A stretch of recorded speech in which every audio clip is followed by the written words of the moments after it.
Welcome back to BE544.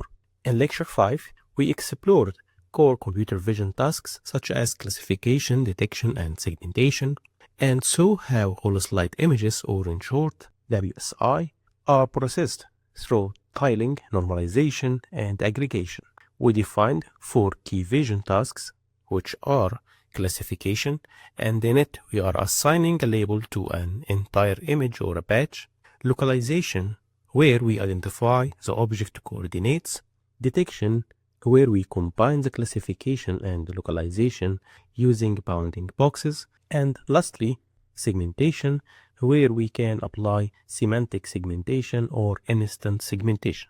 We also examined 3 deep learning workflows, from simple tile-based classifiers to multi-stream architectures, and introduced OpenSlide for reading vendor-specific whole slide images formats such as SVS. And all of this foundation is essential as we now explore how to navigate and extract data from these multi-resolution images.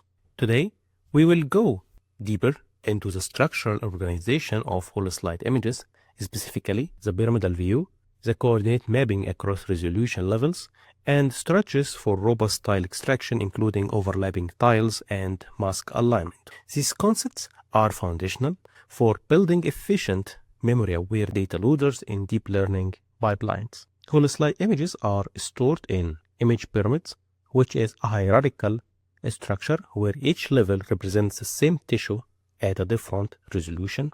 And we mentioned the different magnification levels such as 4x, 10x, and so on, depending on the scanner and the predefined configuration for that scanner.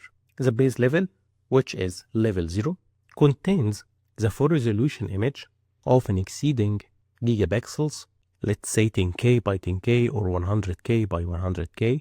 So dealing with that image as a whole will be difficult, as it may crash the memory. So we are using what's called tiles, and tiles means a portion or a view from that level or from the whole slide image. And higher levels, such as level 1 or level 2, are downsampled versions, typically by a factor of 2 or 4 per level. So in our example here, we have the base level and level 1, which is a downsampled version from the base level by 4x and the level 2 by 16x, and this depends again on the magnification level. So if the magnification is 4x, this means that we are going from here to a magnification of each portion by 4x, and from here to here by 16x. So this pyramidal level design enables efficient viewing. When you zoom out in a viewer like QPath, the software loads only the lower resolution level, conserving the memory and bandwidth. So when dealt with QPath, for example, we could do that using the mouse wheel.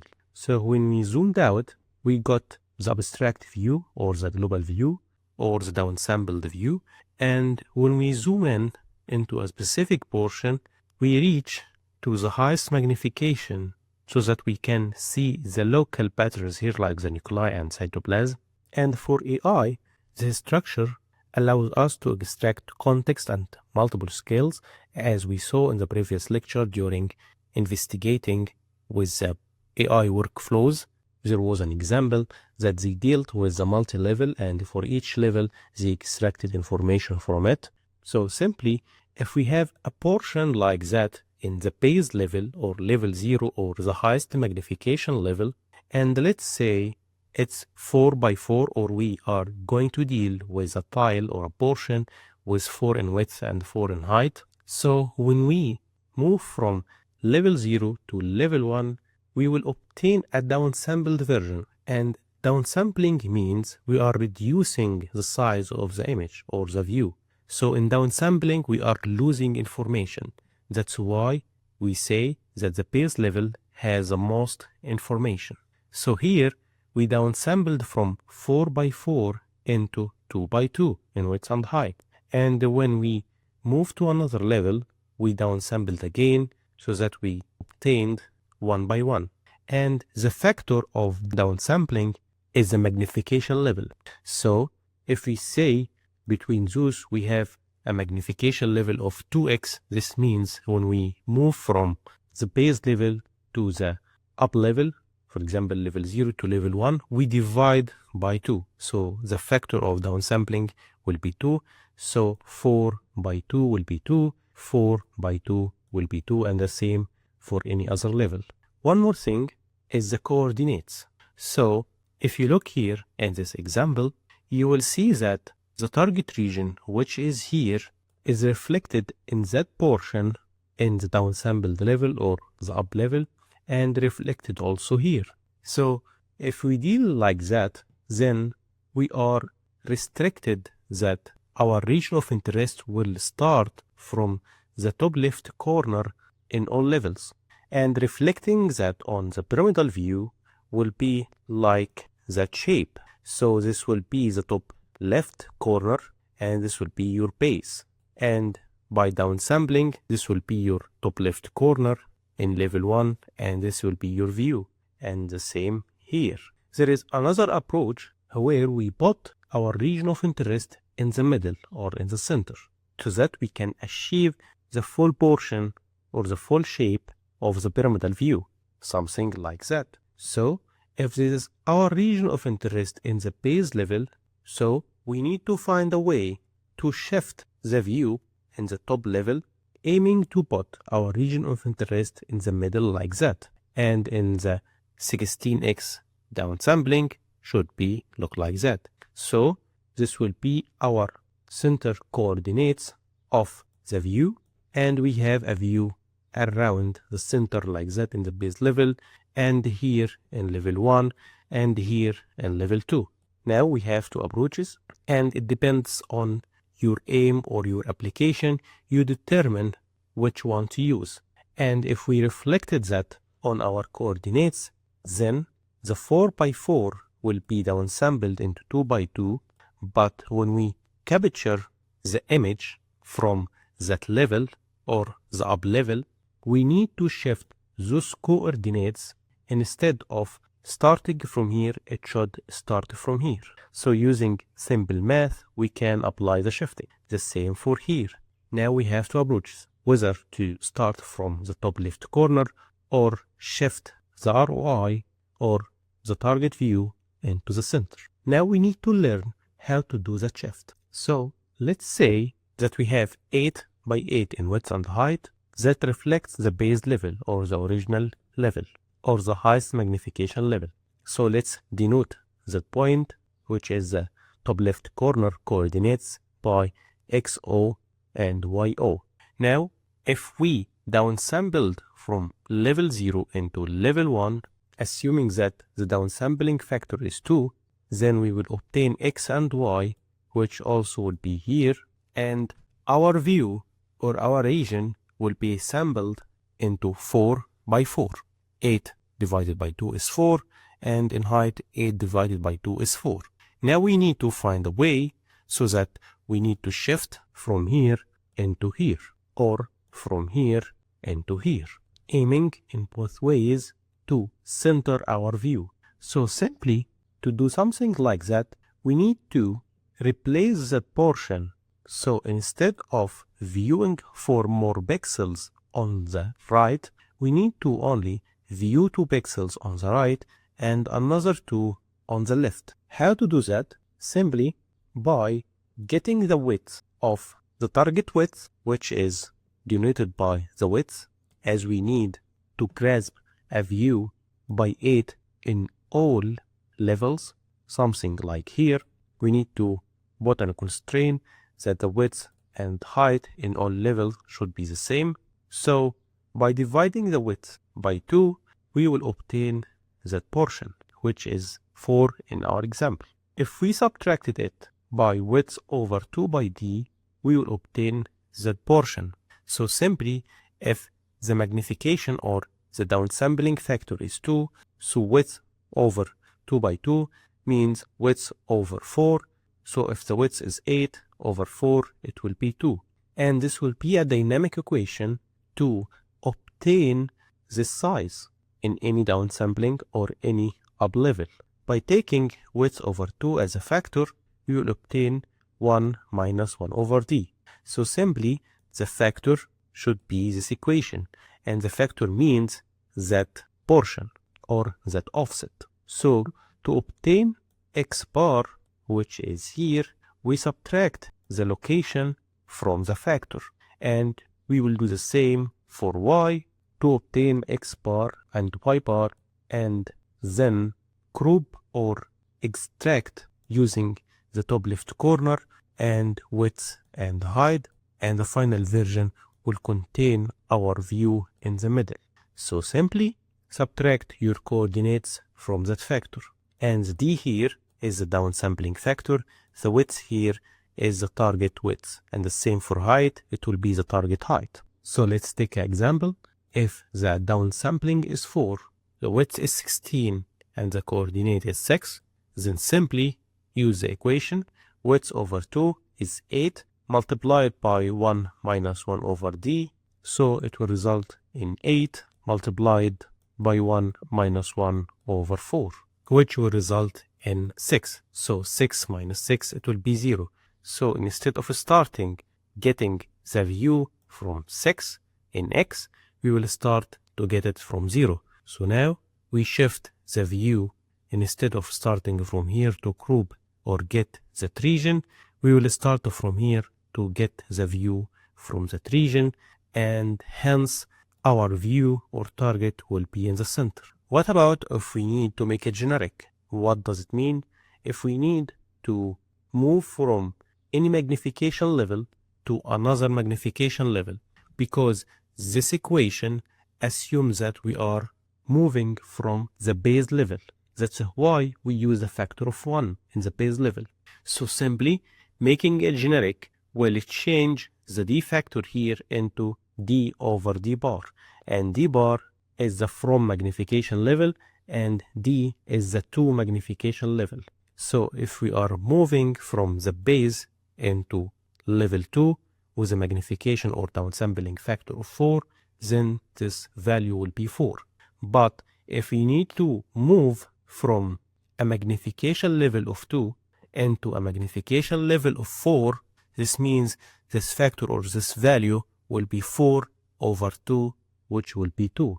So our final version will be like that. Subtract the x from the factor multiplied by the ratio, and subtract y from the factor by the ratio.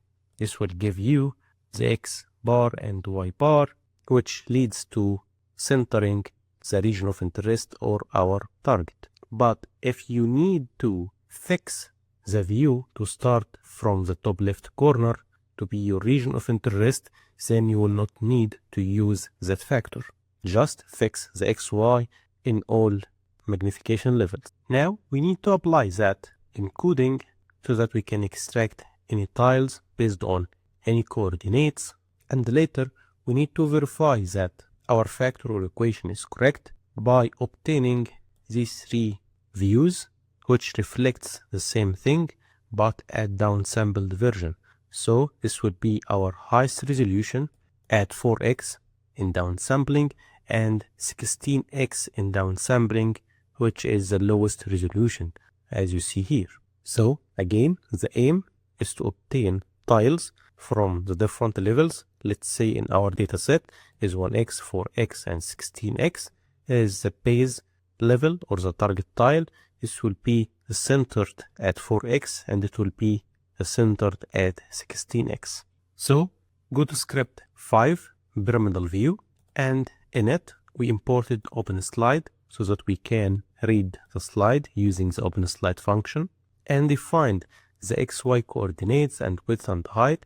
This would be the top left corner at the base level, and this will be our target width and height for all of the levels. So the final dimensions for all of them will be width by 512 and the height would be 512. Here I created a function called extract pyramidal whole slide image tiles, and it will be found in this helper file.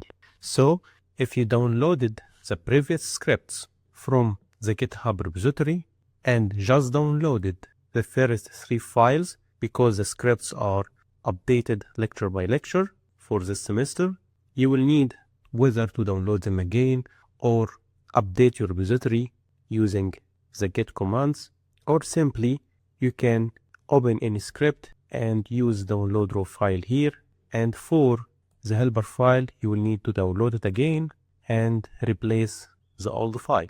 By using any technique, the target is to obtain the new scripts, and this will be the same for the next lectures. So if you went to this function, you will find that this function accepts the slide, xy coordinates, and width and height, and inside it we are gathering the tiles from each level, and inside each level we are assuming that we are reflecting the perspective to be the base level, which is level 0. So in the ratio we are dividing the target level by the base level magnification, which will be 1. Now we have the ratio. We will calculate the factor width and the factor height as we illustrated in the equation, and we will obtain x nu and y nu by simply getting factor width multiplied by the ratio, factor height multiplied by the ratio.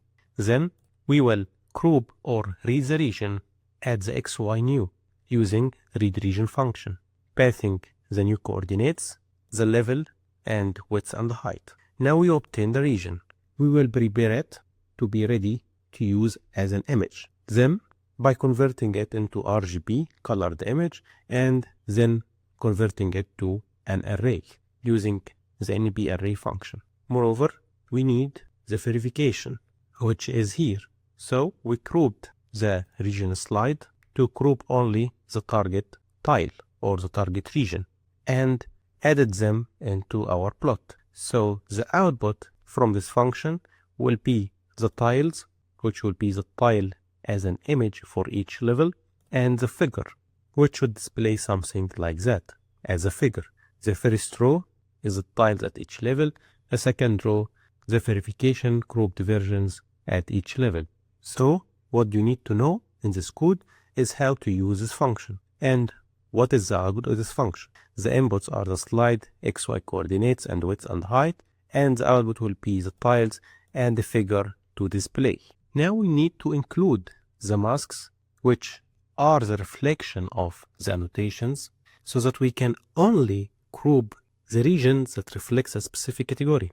So for example, here we may say that we need only this region, and it will be here, and it will be here, and ignore other regions. And this depends on the annotation. So we have annotation which are converted into masks, something like that, and we need here to apply the masks on each level.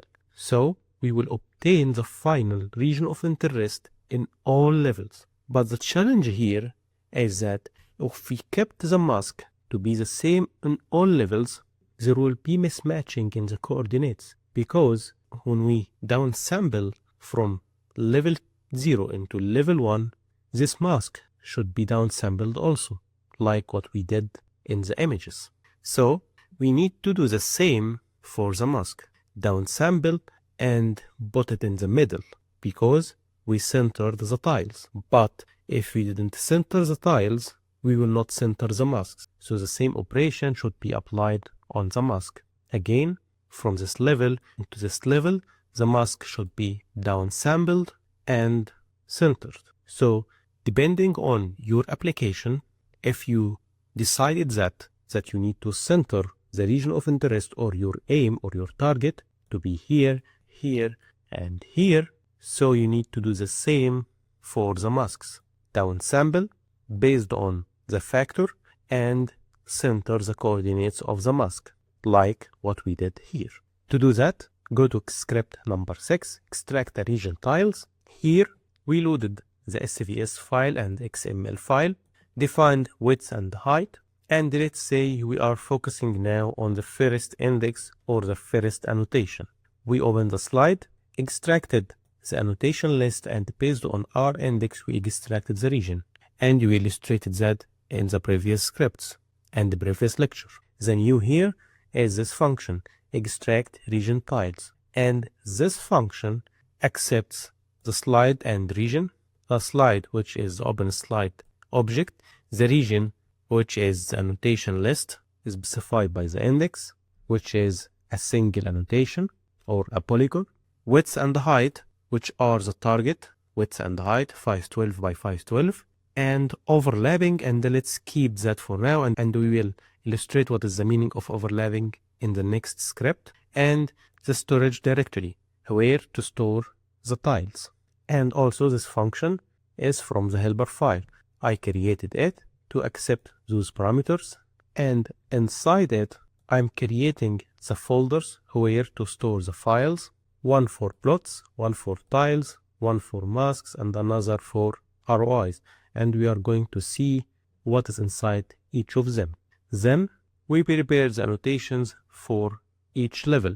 We created a dictionary called mapping data and created a loop to loop on each level, calculate the factor, which is the same ratio, the magnification level of the current level with respect to the base level, and call the function prepare annotations for level, and I created it also in this helper file, and the aim of this function is to downsample the coordinates based on the factor and return the new annotations and store that into the dictionary. Inside this function, you will find that it returns multiple things that can help us instead of recalculating it, including the category, the new coordinates, the shifted coordinates if you need to center it, and minimum maximum width and height, and the created mask. Now we created two loops so that it can loop all over the annotation to extract tiles with a size by 512 by 512 covering all of the polygon or all of the annotation. In it, we called the function that we used in script 5 and ensured that that tile intersects the polygon or the annotation. If it doesn't, this means that we grouped a blank or a region outside our annotation. After that, we started to match between the level mask and the level tile so that they match on each other, and obtain later the ROI by using bitwise AND between the current level or the tile and the mask to obtain the region of interest. And the aim of it is to ignore the regions outside our annotation. And then we stored our images and our plot. This function doesn't return anything, just extracting the images and tiles and store them. So what you need to know is how to use this function.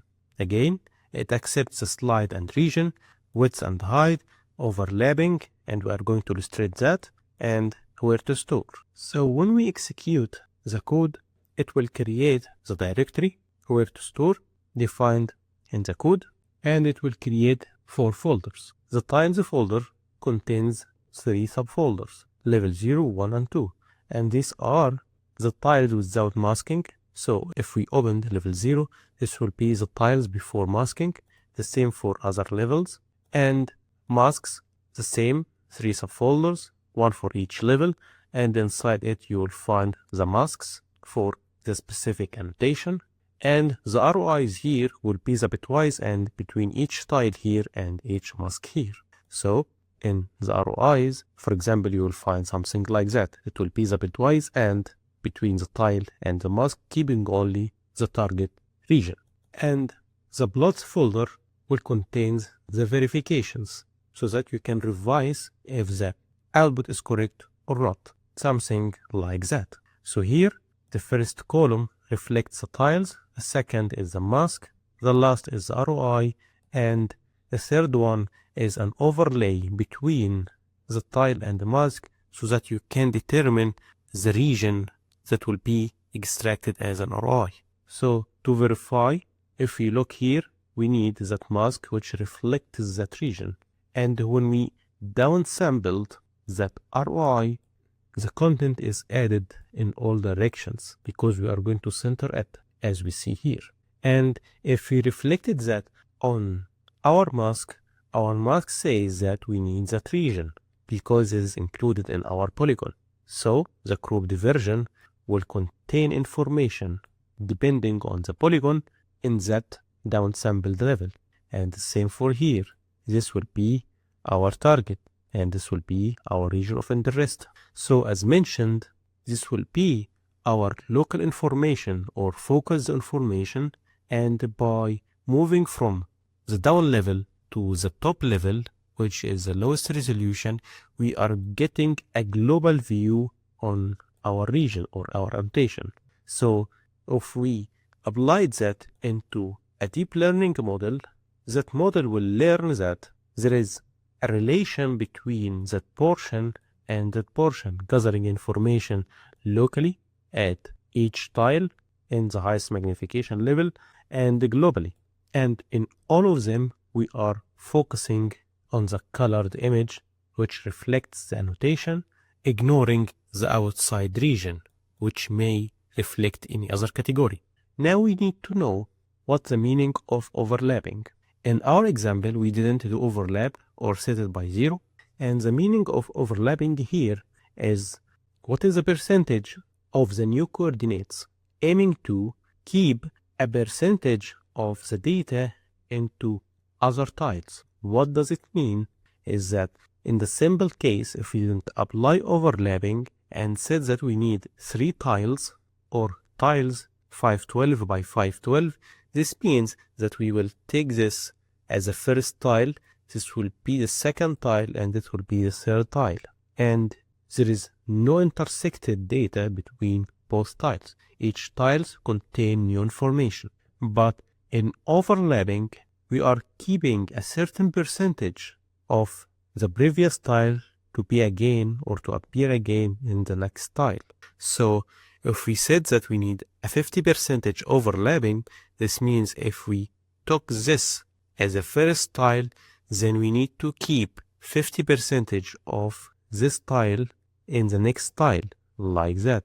Take that portion, like that. And if we move downwards, we need to take this one and 50% to be included in the next tile, and the same for others. And 70% overlapping means 70% of the previous tile should be included in the next tile, something like that. And the benefit of applying overlapping is that we teaching the classifier or the model to detect the patterns, because without overlapping, we are giving new information in each tile. But including overlapping, this will teach the model that there is a relationship between that portion and that portion. And for the next one, there is a relationship between that portion and that portion, and the same for others. And another benefit of the overlapping is that I may need the classifier after teaching it to classify only that portion. So if I didn't include overlapping, then that model may not be aware that there is a relation between that portion or that portion, and whether to use overlapping or not depending on your application. So if you see in your dataset that the patterns are repeated, or the images are consistent, or the things that you are looking for appears in all or most of the tiles, then you may not use overlapping. Or you can use overlapping otherwise, or if the dataset is small, you may gather only few samples and a few annotations, and you need to increase the diversity and number of extracted tiles to teach the classifier or the model, then you may need to include overlapping. Also, you can apply your training and judge the performance before overlapping and after overlapping and determine which one to use. To apply that, go to script number 7. It's similar to number 6, but here we included overlapping by a value, which is 256 by 256, which is around 50% of the size. So when you apply it, this will be your first tile, and if you move downward, this will be your next tile by 50%. This is your first, this is your second. And if you move to the right with an overlapping, then you are moving from here and to here. What about if we need to extract all of the annotations instead of specifying only a specific annotation? So we can obtain now the benign tiles, the carcinoma tiles, and other tiles for the different categories. So go to script number 8. The new thing here is that instead of specifying a specific index as we did here and in script 6, we are looping on all of the regions. So we gathered the list, looped on the regions, and executed the same function. And all of the annotations in that case will be stored in that folder. So scripts 6, 7, and 8 are similar, and depending on your target, for example, a specific annotation and an overlapping, here a specific annotation with overlapping, and here all of the annotations with overlapping. And if you need to cancel the overlapping in that case, you will set that value and this value by zeros. So we cover today the meaning of the pyramidal view and how to extract the same tile or the same region from the different levels using a mathematical factor, and we knew how to center the region of interest using that factor. And if we don't need to center it and just make all of the tiles start from the top left corner, we can cancel the D factor. Then we mentioned that we need to apply the same thing on the annotations or the polygons or the masks by downsampling them and shifting to the center. Then by bitwising both of the tile and mask, we can obtain the region of interest. Then we introduced what is the meaning of overlapping and how it can help us train the model. Finally, we mentioned how to extract all of the tiles or region of interests from all of the annotations.